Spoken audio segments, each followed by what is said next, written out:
Amerika, Venezuelë, përballje gjeopolitike me sanksioneve, energjisë dhe pushtetit. Marrëdhëniet mes Shtetet e Bashkuara të Amerikës dhe Venezuela përbëjnë një nga konfliktet më të gjata dhe më komplekse politike në hemisferën perëndimore, ku përplasen ideologjia, energjia, interesat strategjike dhe lufta për pushtet. Nga partner energjetik në armish politik. Deri në fund të viteve 90, Venezuela ishte një nga furnizuesit kryesor të naftës për SBA-n. Gjithçka ndryshoi me ardhjen në pushtet të Hugo Chávez dhe orientimin e vendit drejt një modeli anti-amerikan, socialist dhe sovranist.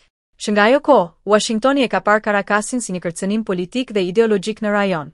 Pasardhësi i Chávezit, Nicolás Maduro e thelloi përplasjen duke konsoliduar pushtetin, duke shtypur opozitën dhe duke izoluar vendin nga perëndimi. SBA reagoi me sanksione të rënda ekonomike, veçanërisht ndaj sektorit të naftës, shtylla kryesore e ekonomisë venezueliane.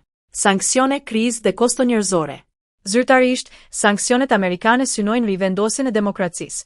Në praktik, ato kanë goditur rënd ekonominë e Venezuelës, duke kontribuar në kolapsin e shërbimeve publike, hiperinflacion, mungesa ushqimore dhe një eksod masiv qytetarësh. Mbi 7 milion venezuelian janë larguar nga vendi, duke krijuar një nga krizat më të mëdha migratore në botë. Caracasi akuzon SBA-n për luftë ekonomike, ndërsa Washingtoni fajson regjimin e Maduros për keqmenaxhim, korrupsion dhe autoritarizëm. E vërteta qëndron në një zonë gri, një regjim represiv i përforcuar nga sanksione që ndëshkojnë popullin më shumë se elitën. Nafta, armë politike dhe levë negociuese. Ironikisht, energjia që përçau këtë marrëdhënie po kthehet në pikë negocimi. Lufta në Ukrainë dhe nevoja e perëndimit për burime alternative energjie e detyruan SBA-n të rishqyrtojë qëndrimin ndaj Venezuelës. Në vitet e fundit, Washingtoni ka lehtësuar pjesërisht sanksionet, duke hapur derën për negociata të kushtëzuara me regjimin e Maduros.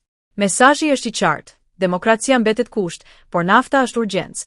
Luftë narrativesh dhe ndikim rajonal. SBA paraqet Venezuelën si shembull të dështimit socialist, Caracasi e paraqet SBA-n si simbol të imperializmit. Në sfond, Rusia, Kina dhe Irani kanë rritur ndikimin e tyre në Venezuelë, duke kthyer vendin në një nyje të rivalitetit global. Për Washingtonin, humbja e plotë e Venezuelës do të thotë hapje një fronti anti-amerikan në oborrin e vet.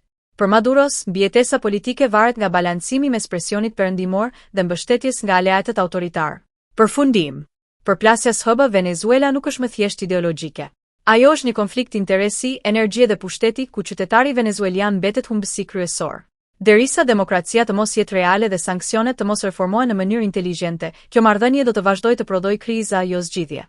Në këtë duel të gjatë fitues nuk ka. Ka vetëm një popull të bllokuar mes regjimit dhe gjeopolitikës globale.